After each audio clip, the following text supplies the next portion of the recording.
Seja bem-vindo ao Decisão Nacional. Depois de vários anos em queda, o mercado da construção voltou a erguer-se, suportado em parte pelo turismo e, consequentemente, pelas obras de reabilitação urbana. Mas, em termos gerais, há mais procura, tanto de nacionais como estrangeiros. Consequentemente, o preço das casas também tem vindo a aumentar. Estima-se que, durante a crise, terão saído de Portugal entre 120 a 150 mil trabalhadores da construção. E, por tudo isto, neste momento, há falta de mão de obra qualificada. É preciso criar condições para estes portugueses voltarem. Caso contrário, o país terá de importar mão de obra e subcontratar empresas estrangeiras. Este é o tema em debate no programa de hoje, porque a decisão é sua, é nossa e começa agora. De acordo com o Eurostat, dos 19 Estados-membros da zona euro, Portugal teve a segunda maior subida dos preços das casas entre junho e setembro, comparando com o igual período de 2016, 10,4%. Vamos começar por conhecer este excelente T2. Está inserido num condomínio de luxo, numa das zonas mais nobres e mais prestigiadas de Lisboa, no Chiado. Este apartamento no Chiado ronda os 900 mil euros, mas há casas nos 2 milhões e nos bairros típicos de Lisboa, um T1 pode ultrapassar os 200 mil euros sem obras. A zona ribeirinha é a grande aposta das novas construções. Ainda assim, o preço das casas deve subir este ano mais 5%. E porquê? A procura é elevada e continuam a faltar casas em Lisboa. Nós verificamos que 90% dos apartamentos que estão no mercado são vendidos com os imóveis ainda em construção. Isto é o melhor sinal que existe de que a oferta é insuficiente em relação à procura. Para este ano estão previstos 1.200 novos apartamentos para Lisboa. Há cerca de 200 projetos em fase de estudo e licenciamento. Um mercado para residência, para comércio, lojas, escritórios e hotéis. 2018 pode ser o ano de um novo recorde do investimento no imobiliário, com 2,6 mil milhões de euros. Bom, para uns, nem tanto para quem não consegue acompanhar a subida de preços e acaba por ficar a ver navios com turistas na cidade das 7 colinas.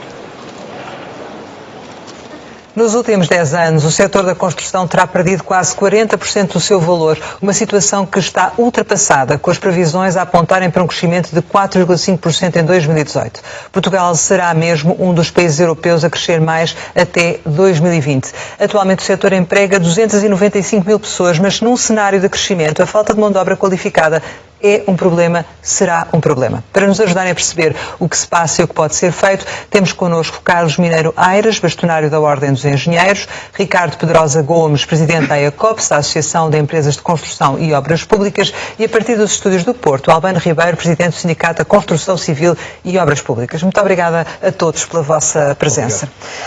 Ricardo, começava por si e para lhe perguntar muito concretamente, face a este crescimento do setor, em proporção com aquilo que vinha acontecendo, neste momento, em que medida é que é preciso mão de obra qualificada?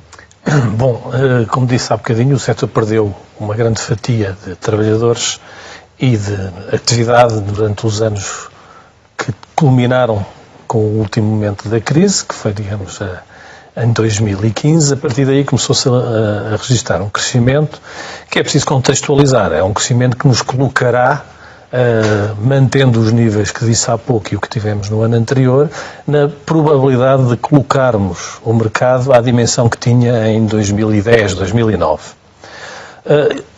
Que aliás é também aquilo, o que é bom, atendendo ao ponto onde estávamos, que aliás é aquilo que de uma forma geral está a acontecer com a economia no seu todo. Prevê-se que no final deste ano, confirmando-se os crescimentos apontados, voltaremos a ter a economia aos níveis de 2010. Ora, sendo assim, e com o nível de emprego que há pouco disse, e para atingir esses valores, nós estaremos a falar de um gap de mão de obra que andará entre os 70 e os 80 mil trabalhadores. E neste momento já há também falta de mão de obra? Já há pressão de falta de mão de obra em determinadas especialidades, é um facto. Há uma preocupação nas empresas que transmitem como sendo já a médio prazo a maior preocupação, atendendo, digamos, a estes níveis que se perspectivam de continuação da atividade ou de progressão da atividade. Portanto, sim, já é um problema real em algumas especialidades. Nomeadamente? Naquelas mais especializadas, vamos chamar de carpinteiros de limpos, áreas ligadas com as instalações especiais, eletricistas, montadores de ar-condicionado, especialidades um pouco mais técnicas, que tiveram capacidade por mote próprio de imigrarem no passado, ou enquadrados em empresas ou por iniciativa, digamos, do próprio trabalhador, e que têm uma condicionante grande, que essa é uma novidade em relação ao que aconteceu em ciclos anteriores da construção.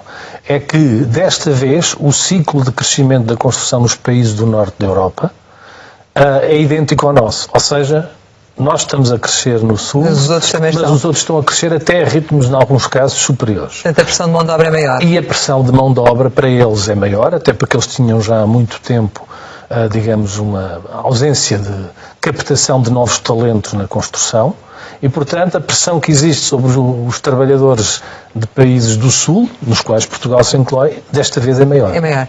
Os engenheiros também são mão de obra qualificada, com bastante procura nesta área da construção civil. Também se registra uma falta de engenheiros, é isso?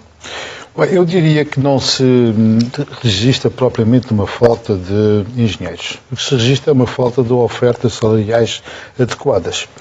É preciso termos conhecimento que há muitos engenheiros que durante a crise foram trabalhar para o estrangeiro, alguns optaram até por abandonar a profissão e terem profissões alternativas para poderem ganhar um pouco mais. É normal hoje encontrar na restauração e numa série de outras atividades engenheiros civis, porque ganham mais. Porque quando temos um país que oferece salários de 575 euros e ao contrato de engenheiros para ir trabalhar em Paris e haverem contentores por 1000 euros, é óbvio que não estamos a pensar bem. E isto deu origem a um desinteresse e até alguma falta de acreditar no que era o futuro do país e naquilo que pode ser a oferta. O Sr. Primeiro-Ministro há pouco tempo disse que nós não podemos querer um país a crescer à custa de salários baixos. É isso que tem sucedido com a engenharia em Portugal.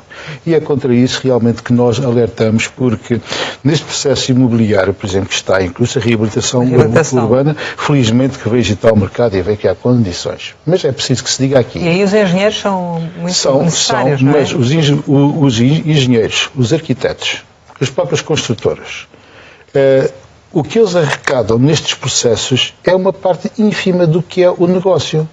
Porque hoje quem tem garantido 5% à cabeça são as imobiliárias. O mercado, como disse há pouco, está com preços altíssimos. E eu posso dizer que recentemente havia uma história que exemplifica bem isto. Comprar por 8, construir por 80 e vender por 800 milhões. Estamos a falar em milhões. Certo. Neste processo todo, quem é que não ganha? Os arquitetos, os engenheiros e as construtoras que têm margens de lucro esmagadas, porque a concorrência ainda é grande, infelizmente. Mas quando diz que não há falta de mão de obra, é porque as pessoas se afastaram do setor, ou é fácil realmente, perante uma obra de reabilitação, contratar um engenheiro? É fácil, relativamente fácil contratar um engenheiro, porque há oferta. Há oferta. Agora, há muitos que desistem de se entregarem à profissão e de trabalharem na profissão, porque realmente os salários não são compensadores. E isso é mortal para o país e para o setor, porque os engenheiros civis, por muito que se fale nas novas áreas de atividade da engenharia, nós continuamos a ter um core muito importante e a ser uma fatia muito importante para a economia e a construção. Não só internamente, mas na internacionalização. Está connosco também, a partir dos Estúdios do Porto, Albano Ribeiro, quem agradeço também a presença neste Decisão Nacional. Albano, o que é preciso fazer para que estes portugueses que trabalhavam na construção civil, em áreas muito específicas, regressem ao seu país? Olha, primeiro agradecer o convite que foi feito ao meu sindicato e cumprimentar por uma questão educacional os presentes no debate.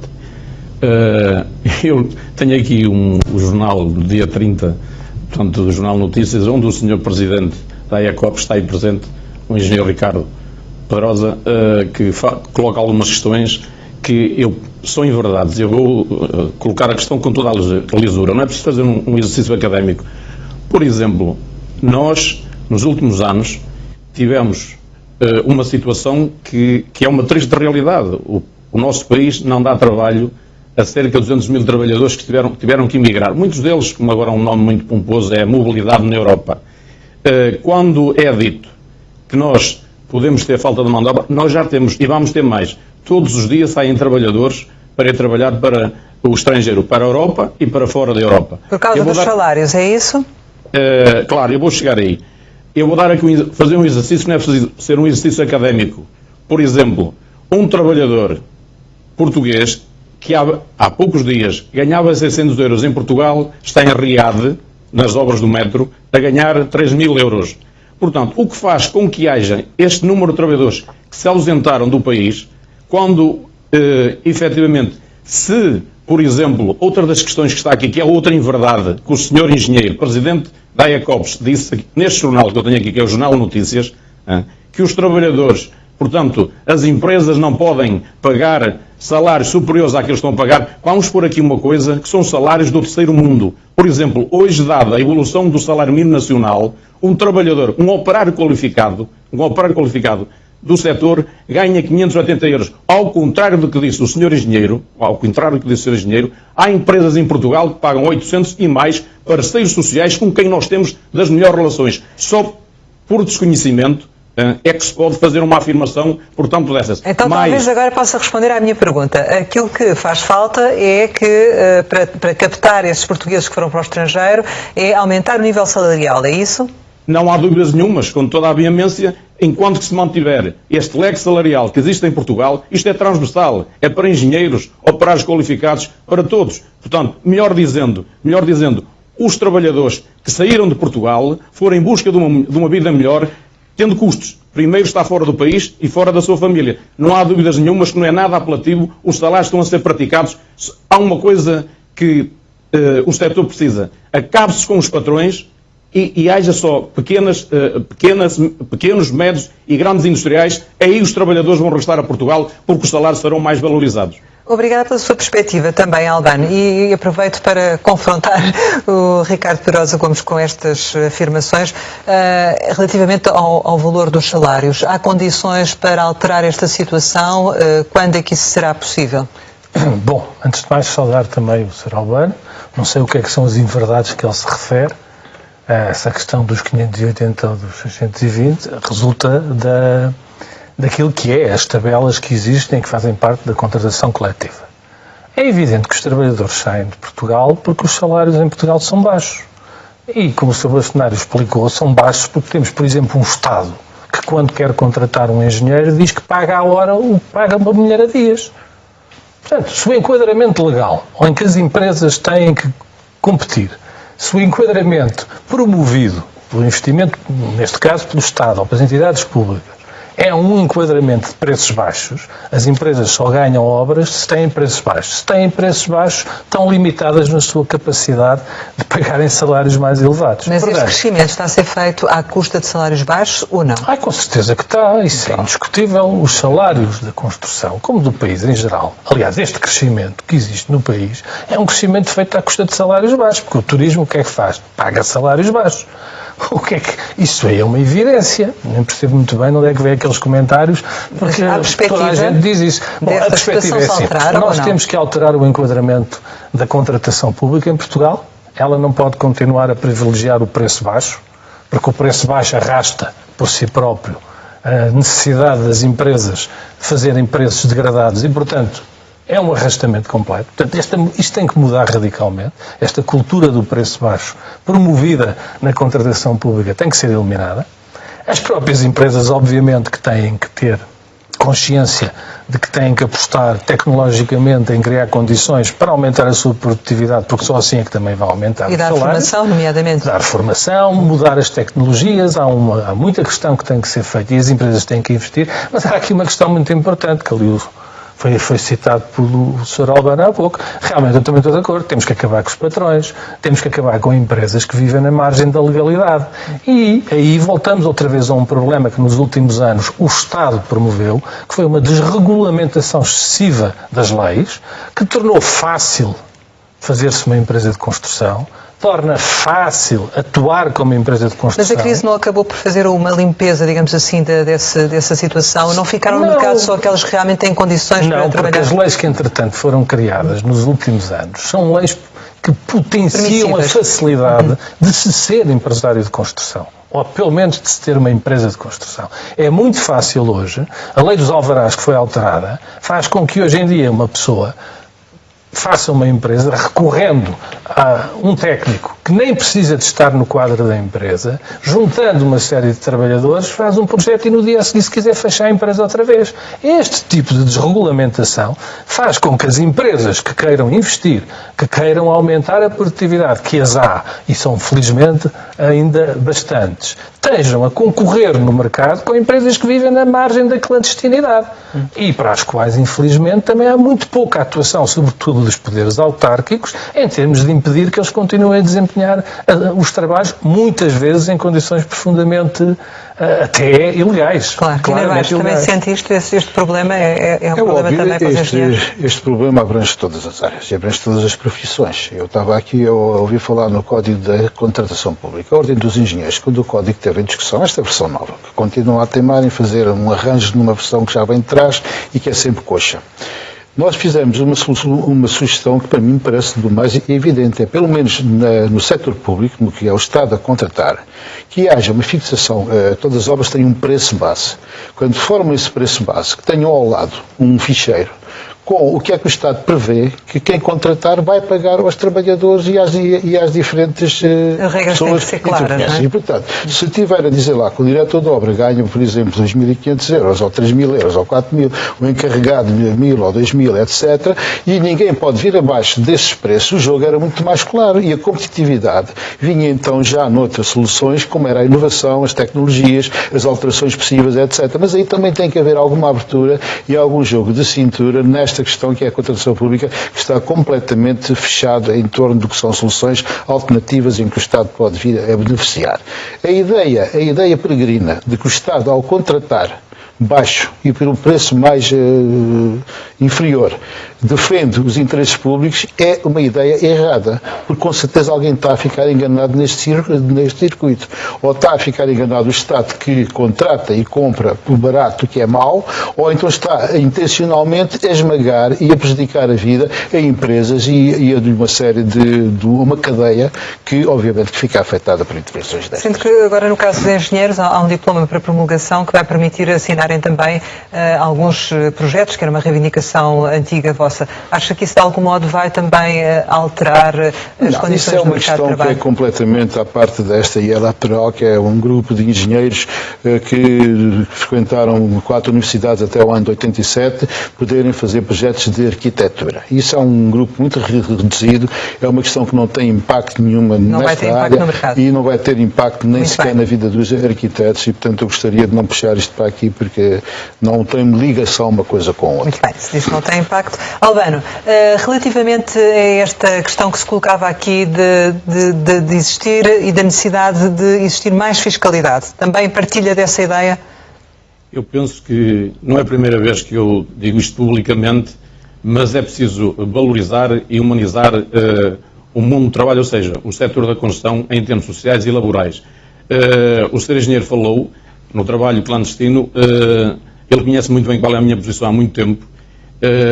O trabalho que está a ser realizado na reabilitação urbana, 60% é trabalho precário ou clandestino, que no campo da competitividade, as empresas, os empresários pequenos ou médios ou de grande dimensão, estão a ser prejudicados com essas pseudo-empresas que não existem, isto não existem, e penalizam o Estado, portanto, a Segurança Social e os trabalhadores.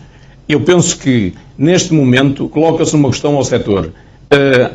Há que tomar medidas para que os trabalhadores, desde o menos qualificado ao mais qualificado, sintam que estão a trabalhar num setor que está a contribuir neste momento, para o crescimento e desenvolvimento económico e da riqueza do país muito, e bem, mas não, os salários não acompanham. E é esta questão que nós pensamos que as associações patronais, aliás, nós já apresentámos propostas, um salário que hoje, por exemplo, como eu disse atrás, e depois o Sr. Engenheiro coloca a questão que o operário qualificado ganha 500 euros. Isto é uma contradição muito grande, o que eu vou colocar. Albano, o operário qualificado ganha 580 euros e um trabalhador não qualificado ganha o mesmo dinheiro dado a evolução do salário mínimo nacional. Por isso, isto tem que se alterar rapidamente para bem do setor e para bem dos pequenos e médios e grandes empresários. O que é que acha que vai acontecer face ao cenário futuro? Ou seja, há uma projeção de crescimento. Esta situação a manter-se, onde é que se vai arranjar mão de obra? A curto prazo, por exemplo, a zona que mais trabalhadores saíram de Portugal para trabalhar na Europa foi França. Bordeaux, portanto, Toulouse é a zona, ou seja, o território da Europa que mais trabalhadores vai precisar. E são trabalhadores que estão a sair, como eu disse atrás, todos os dias que estão a emigrar ou a deslocar-se para Toulouse. Em situações, alguns, através de angariadores de mão de obra. Por exemplo, nós temos uma campanha que aproveita esta grande oportunidade, que tem como lema ou emigrar com os olhos abertos ou emigrar com os olhos fechados. Isso é fundamental, claro. Não estou a apelar, eu não estou a fazer apelar que os trabalhadores têm que emigrar, mas emigrar com os olhos abertos é emigrar com um contrato idóneo, com uma empresa idónea. Emigrar com os olhos fechados é através de angariadores de mão de obra, pessoas que levam entre 100 a 500 euros aos trabalhadores e depois abandonam-nos nos países que levam-nos para trabalhar. Eu penso que nós só conseguiremos que muita da mão de obra que saiu para fora do país no tempo da crise e que hoje felizmente há muito trabalho, só pode voltar a Portugal alterando-se a questão dos salários. Um operário não qualificado ganhar tanto como aquele que tem responsabilidade, por exemplo, um carpinteiro ganha tanto como um servente, como se diz, um operário não qualificado é um servente. Portanto, isto do setor, até para bem dos parceiros sociais do setor, o setor tem que ser alterada a atual conjuntura em termos salariais. Percebemos, Albano, e esse alerta que faz de se ter cuidado quando se emigra e das propostas de trabalho que são oferecidas é realmente fundamental.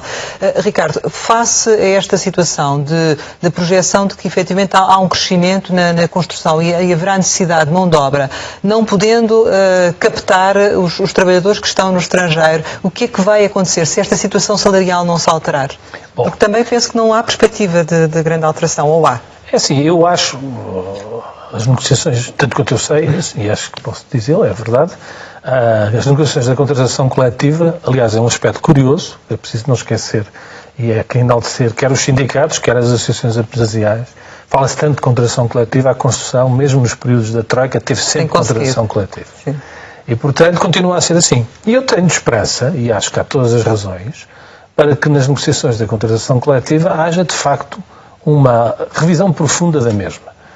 Estamos aqui a falar apenas de questões salariais, o que disse o Sr. Albano, o segundo, é perfeitamente absurdo que por motivações do aumento do salário mínimo, hoje em dia temos uma tabela desajustada. Mas há outras questões. Mas temos mais. Sim. Temos categorias profissionais que já não existem e temos categorias profissionais que existem e não estão enquadradas no contrato coletivo. Portanto, há aqui um trabalho profundo, global, que deve ser feito e deve ser aproveitado, e eu não faço parte da Comissão Paritária, mas obviamente sendo uma das associações, tem que ser, porque isso aí eu estou inteiramente de acordo. Acho que se essa negociação coletiva correr bem, não é? O caminho é a elevação salarial. Mas não é só para recuperar os que vêm. Eu recordo que ainda há 48 mil trabalhadores oriundos da construção no subsídio de desemprego.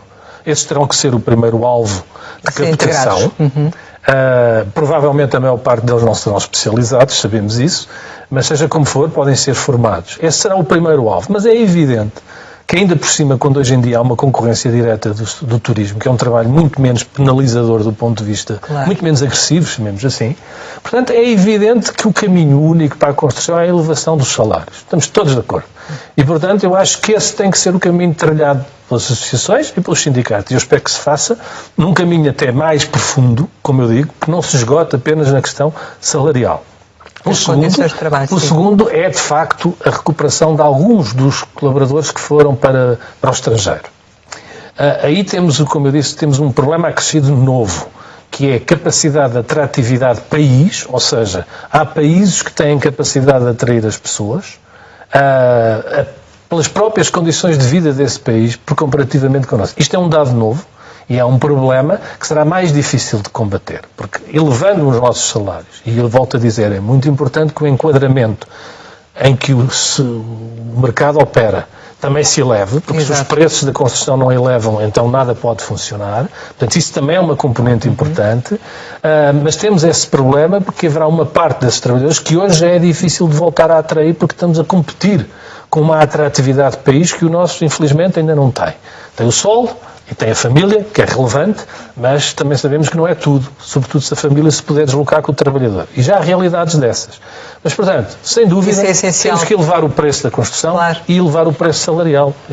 É fundamental. Presumo que concorda também com esta perspectiva, ou seja, num cenário futuro em que há mais necessidade de mão de obra, nomeadamente no que toca aos engenheiros, esta questão é fundamental também. Eu aproveito só para corrigir uma indelicadeza da minha parte, para não cumprimentar o Sr. Albano, e faço agora. Eu queria dizer o seguinte: é impossível distribuir dinheiro ou riqueza quando não há a riqueza. E, portanto, se as empresas não tiverem margens de lucro e não houver algumas regras no mercado, é óbvio que as empresas jamais poderão pagar bem e jamais poderão, algumas delas, até recuperar os passivos que têm, porque muitas delas ainda têm coisas para resolver. Não tenhamos ilusões. Nenhum patrão irá pagar bem se não tiver margens de lucro adequadas e não tiver condições para o fazer. Não é impondo regras, porque o mercado não funciona assim. Agora, nós estamos, efetivamente, num ambiente que é desregulado.